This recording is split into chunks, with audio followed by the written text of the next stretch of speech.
I would describe this as the Extinction Rebellion of the farmers. You're calling it getting into prominence.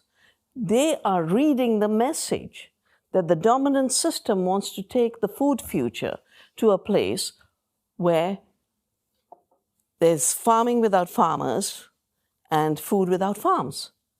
They've read that message, they've experienced it in particular places. That was what the Dutch issue was all about. So just like Extinction Rebellion is trying to resist the extinction, the farmers' resistance is resisting the extinction of farmers. And our Indian farmers said it so very clearly. This is the laws you're trying to make are laws of extinction of the small farmer.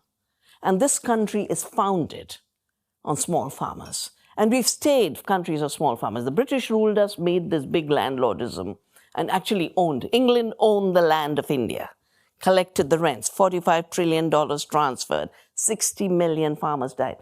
Our people haven't forgotten. They know what monopoly means.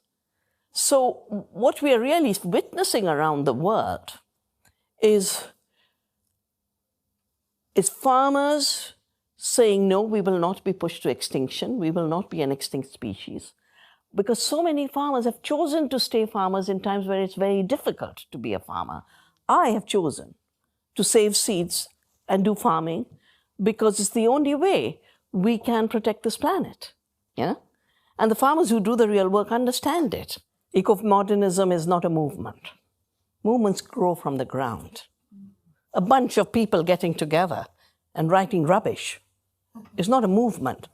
Modernity and modernism has devastated the world. It begins with the assumption that nature is dead, we're going to improve her. We'll civilize the primitive people. That's modernity. Colonialism is modernity. The reason it doesn't hang together is because something that says we will trample on nature can't be the savior of nature. That's why techno-fix won't work. Yeah?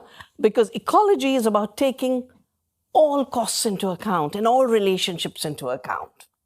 So the reason it's wrong to try and make this new line, particularly a line where the corporate world has worked out. You know, I have had to work through all the stages of transformation in my country. When I watched what happened in Punjab, I wrote a book on the violence of the Green Revolution. Then the same companies who made chemicals, I call them the poison cartel, came up with genetic engineering and said, now we will own the seed. And I was at a meeting where they were laying this out in '87. And that's when I started to save seeds.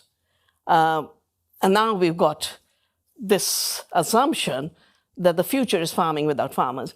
Mr. Gates has thought this stage through because Silicon Valley is guiding the next stage, both in terms of digital agriculture as well as in terms of lab food.